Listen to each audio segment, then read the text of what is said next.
Hi guys, it is Michelle here. It is getting close to the holidays and we're going to be cooking some Thanksgiving, healthy Thanksgiving options today. A couple of side dishes with my friend Amy, who is one of our member services representatives at Invictus, but she's also the editor and publisher of a blog called Amy vs. Food, which is a pretty cool new project that she's kicked off. So I'm going to be the one behind the camera. Amy's behind the camera right now, but we're going to hand it over. I'm going to have Amy introduce herself.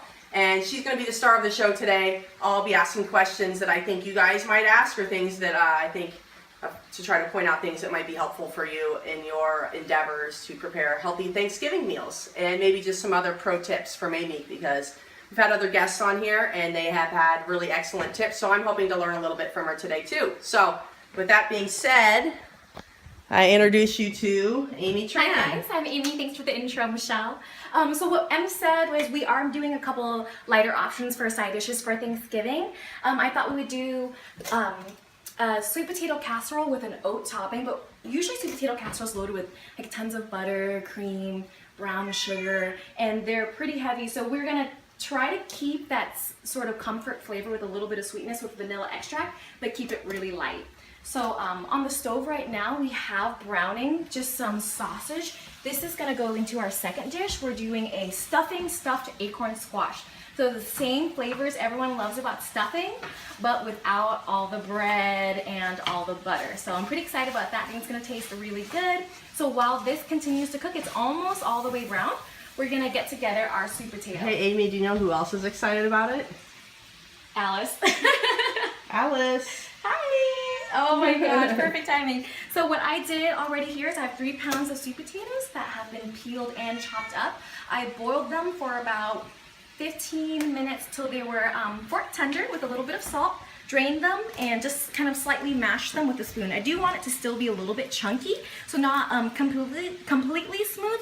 So I do like the texture of having a little bit of bite, because they are going to cook again in the oven too. So to these sweet potatoes, I will add 1 beaten egg. We've got 1 cup of coconut milk.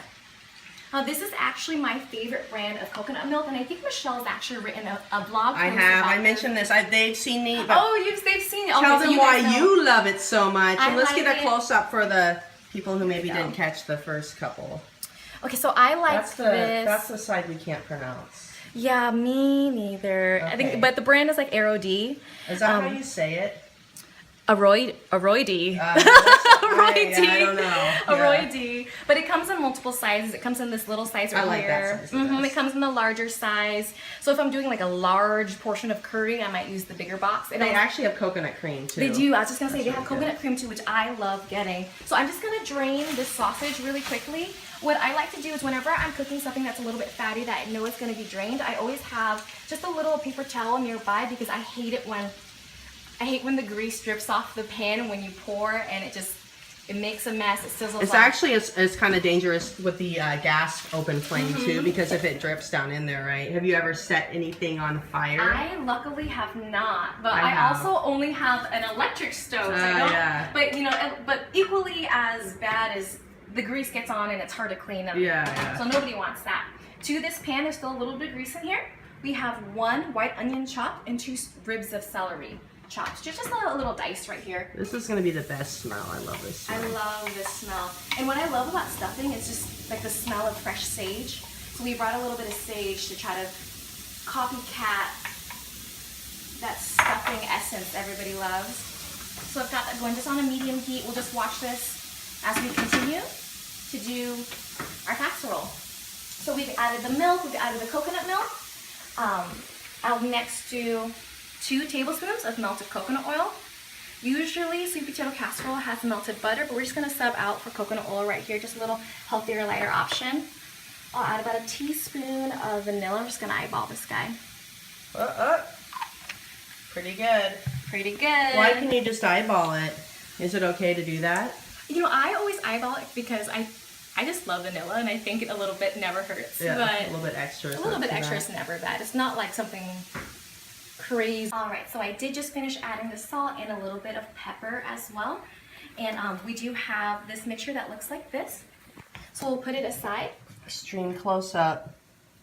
Oh yeah, so the pepper thing I wouldn't have thought of adding that to this dish because I always picture the super sweet ones with the Right. marshmallows or the pecans on top. So this one's a little more savory. Yeah, this one's gonna be a little bit more savory. We just want just kind of like a kiss of sweetness in the casserole, so it's not going to be that traditional, like you said, marshmallow top butter. Brown sugar. No, it better be butter. All right, Because so you could use butter instead of the coconut you definitely oil could that use you butter used, as right? well. And same thing with the topping too. I do have a little bit of coconut oil that will go into the topping, but you could absolutely do melted butter also. So for the oat topping, 1 cup of oats, about 3/4 cup of chopped pecans, and you can switch out the nuts to any nut option that you choose. You can do almonds. That's a pretty thick, coarse Yeah, chop pretty as coarse well. chop. And then I've got about 3 tablespoons of almond meal. And then we'll finish it with 1 tablespoon of coconut oil. All right, so I'm just gonna mix this up really quickly. Spoons and spatulas are in that drawer. Our spatulas are in the drawer next to it. I have that little organizational system that doesn't make sense to most people. And I'm just gonna check on our veggies really quick before we, They smell really I good. think they're about good. We'll just So how do you decide when they're finished? You want to finish them when the onions are translucent. They're a little bit under right now, but because I'm keeping them in the warm pan, I just want to shut off the heat a little bit early because they'll continue to sit here and they'll continue to cook a little bit longer. Yeah. So it usually takes about 7 to 8 minutes or so on a medium heat. So in our dish here, we've got this little Pyrex dish. Some people like to grease their pan. I don't really think it needs it. I think the sweet potato doesn't really stick too much, if at all. So we'll go ahead and pour this guy in. Nothing fancy needed, just dump it all in. We'll flatten it out a little bit. Like this. We'll take this oat topping Yummy. and just sort of sprinkle it on top. That smells good too. So we're gonna. Could you put like cinnamon or anything in that if you want, or would that be weird with the other stuff? I think you definitely can, just because cinnamon and sugar, pecans, all that sort of marries pretty well together. I have kind of extra topping here. I don't think I'll put all of it on, but this is great. You could always just kind of toast this with a little bit of butter, make like a quick, almost oatmeal. I'm not oatmeal. I'm sorry, granola. Yeah. Pardon me. So we'll just do this. Put it in the oven. 15 minutes and 375. This should be nice and toasty. All right. Awesome. So our next dish. Oh look, here we are arrived right at the. Okay. So I have another mixing bowl here. We have all that grease we drained off. We don't want to add any. Wasn't too much though. Yeah, it wasn't too much. I actually thought it was going to be a lot fattier, but there wasn't too much grease from this sausage. Add it to another mixing bowl. We can add those sauteed veggies we did earlier.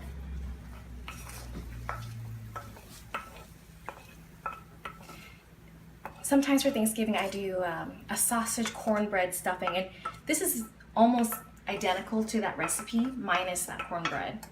So you're going to get a lot of that. So you're using the acorn squash instead of the Acorn cornbread, squash. basically. Yes. So we'll just move everything down. What I did here is I pre-chopped up some fresh sage. So we have about 2 tablespoons fresh sage. I think this is like the Thanksgiving herb. Everything. You could put it in everything. And What's the flavor like to you? Like, how would you describe it? gosh, that's a tough flavor to describe. Right? I Nothing really feel like tastes it's like a sage. mossy It's kind of. mossy, but it's earthy. warm. It's herbaceous. Yeah. I just don't think you can substitute sage with any Herbaceous. other herb. Yeah, no, I can't think of one that Right? would. It's so different and unique on its own, and you could literally use it for almost all of your Thanksgiving recipes. We got 2 tablespoons chopped fresh parsley as well, fat leaf parsley. Throw that in there. I've got 1 small Granny Smith apple diced, largely diced. Yeah. Close up there. Perfect. So now here we're just gonna mix this all up.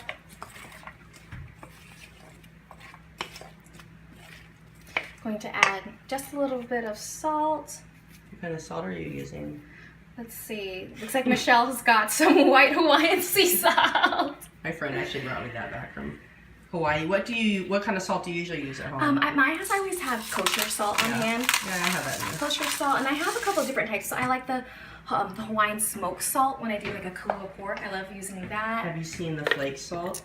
I've seen it, but I've never used it myself. Oh, it's so pretty. Look at that. Look at those big oh chunks. my gosh. You can finish some chocolates with that. That's beautiful. Look at this chunk of salt. Wait, where's my hand? It's really hard to find it. Is that focused? I've showed them this before. I have a couple big chunks in there I'm saving, so. What are you saving it for? I don't know, like till the very end. That is so funny. This is so good, like it's kind of mild enough that you can actually take a chunk of it and like eat it. Wow. And it's not too much. Try one. Oh, I would love I really to. want to try it. I don't want to take the ones you've Don't been take saving. the gigantic one because that will I know be you're too much. saving that one. I think that's too much. Okay.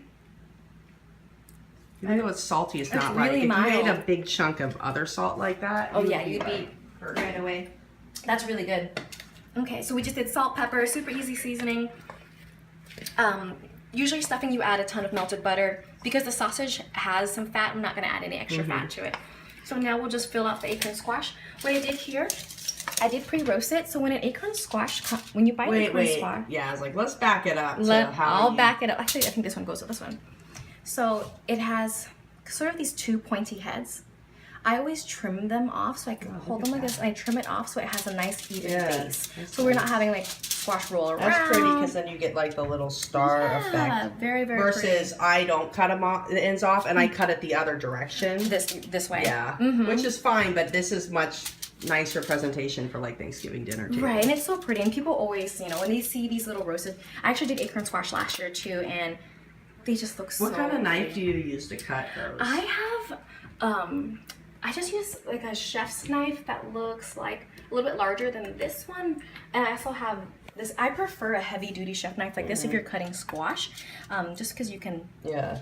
I don't really use the point. I just use the mid. So you know, yeah, I usually You have a cleaver. I'll use the cleaver and then I'll just like I'll get it started in there and then I'll just pick up the whole thing and go, huh! Pack it down. Yeah, and it just splits in half. But again, it's not a pretty cut like that. It's just like the caveman cut, I guess. I don't have a cleaver yet. I asked for one for my birthday and I did not get one. Really? So maybe for Christmas. Rude. So I cut off the ends. I cut it in half.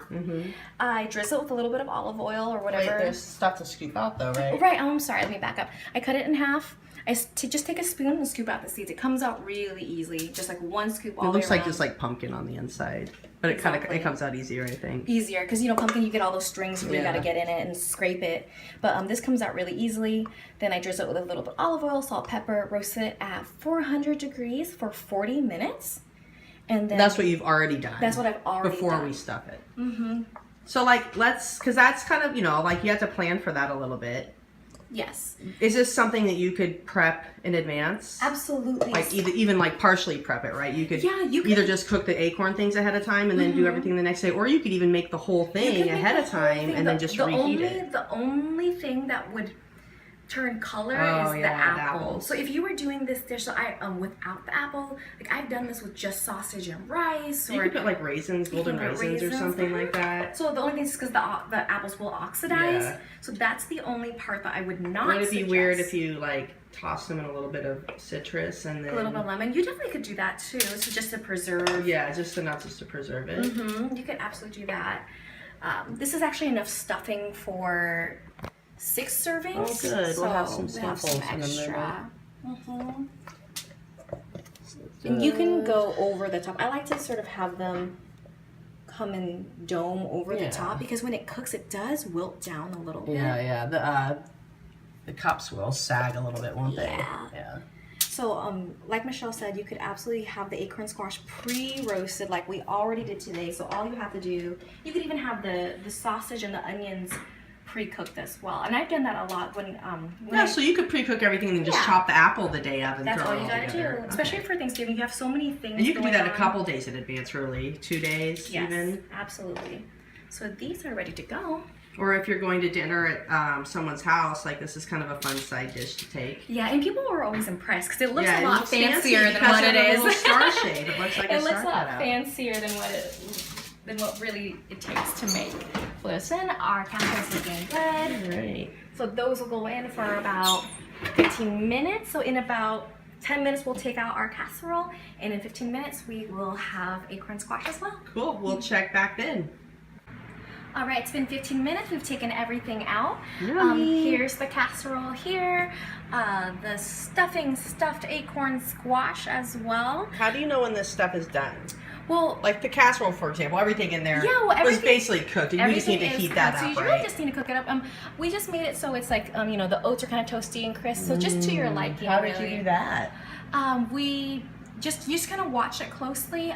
You can also throw it under the broiler for a little bit. Very but carefully. Very carefully, because nuts do burn easily. So make Especially sure if there's fats on there, like the coconut oil or butter. Right. So if it gets close to that flame, the flame could jump. So over you definitely and want catch to keep an eyeball on Yeah. it for sure. And I think that's a good rule of thumb with broiling. You never want to walk away. Yeah. Make sure you're close Broiling by. means like a few seconds in there. A few seconds, absolutely. So a couple options we were thinking is, you know, I forgot to mention earlier, if you don't have fresh parsley or fresh sage, you can always use dried herbs too. I would just cut it down to about maybe half a teaspoon of fresh sage, because it's going to be a little bit more strong of a flavor. So you can serve this as a side dish. You can also serve it as a meal on its own. Another option too is if you have leftover, Michelle and I were talking, wouldn't it be a fun idea to do like a Thanksgiving brunch or a breakfast the next day? You can fry an egg, Fried egg serve or it a with poached that. egg or something over Would the be top. so good with Really the good. squash. For the casserole, Leftover hollandaise sauce over the top of that. Ooh, that would be tasty. For the casserole, if you wanted to go a little bit of a sweeter route, like Michelle said, add some cinnamon. Or I was thinking what would be awesome in that too is add some shredded unsweetened coconut. Just kind of nutty, sweet topping that would make it even more tasty. Cool. So thanks for joining us Yeah, today. thank you so much, Amy. These Of were great course, thanks for ideas, having me. and hopefully our guests will try one of them out and Yes, share their enjoy. own. Thank you. Thank you.